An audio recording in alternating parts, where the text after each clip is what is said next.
I love to see the player catch third base and head for home.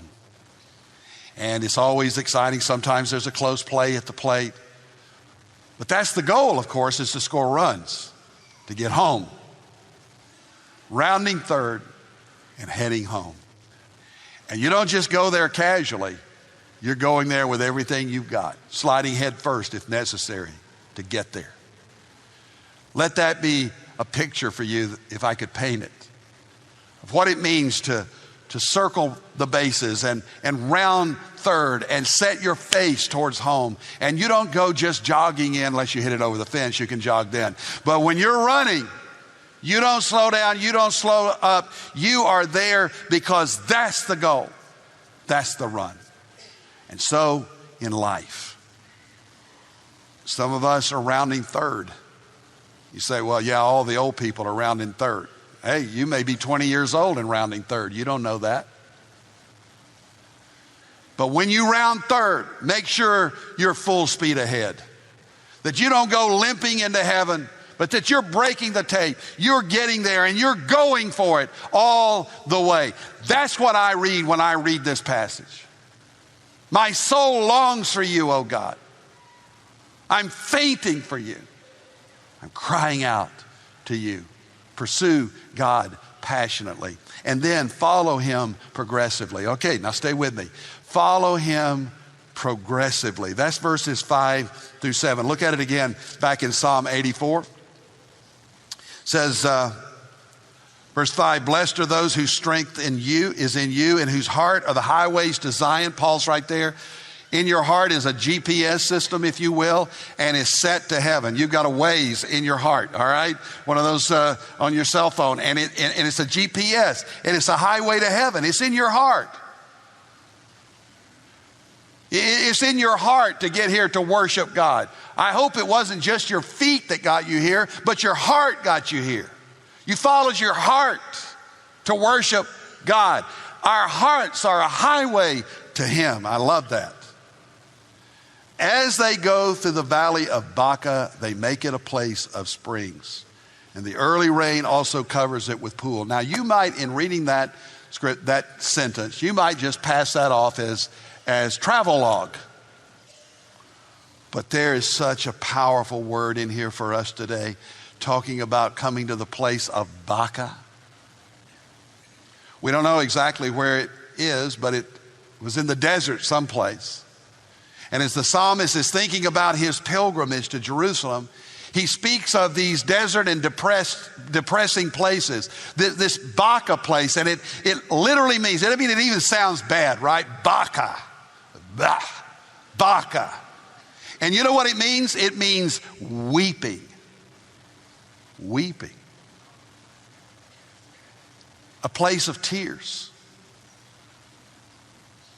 Because in life's journey, while every day, as we spoke last time, is a great day, this is the day the Lord has made, we will rejoice and be glad in it. It doesn't mean that there's not sorrow and grief and sadness and a time for tears in our lives. A place of weeping, a time for tears on your way to heaven, on your way to Zion, on your way to church today. Some of you cried yourself to sleep last night. You're at Baca. Your pillow is soaked because you've wept all week. And you're in a deep valley. It's the tracks of our tears that sometimes accompany us on our journey home. It's a fact. We acknowledge that fact when we are there. It's a heartache, it's a heartbreak, it's a broken road. It's not what we expected.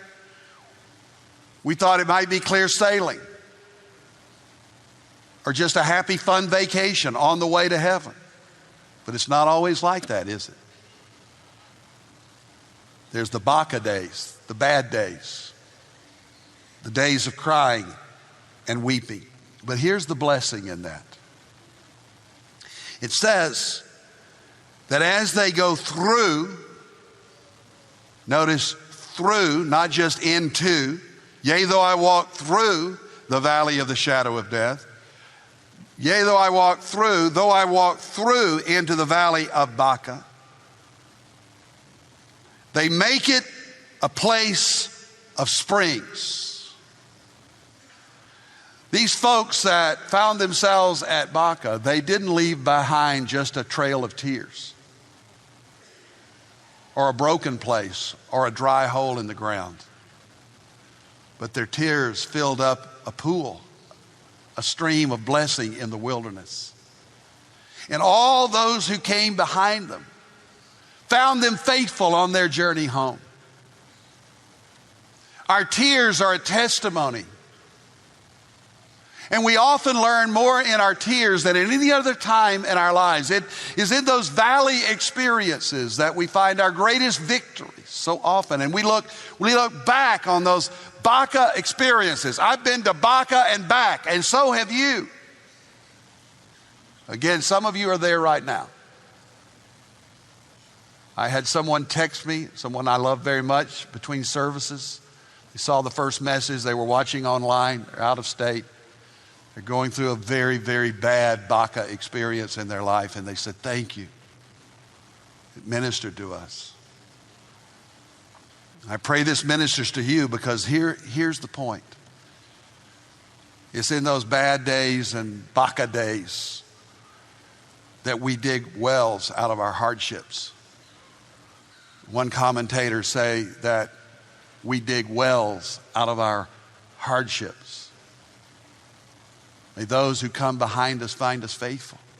May those who are around us find us faithful. And we dig some wells out of the broken places of our lives as a testimony of our faith and our faithfulness to God. We just kept going. You've been there, we've been there to Baca, and we just keep going. Why? Because we're on our way to glory. We're on our way to heaven, where God says, I'm going to wipe every tear from your eyes. No more crying.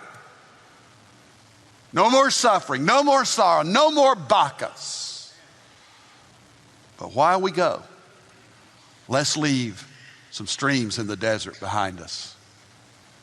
As Paul said, as the scripture says in 2 Corinthians, God is a God of all comfort, and with the comfort that he comforts us, we comfort others. It is in the barren times, in the broken times, that we can be a blessing.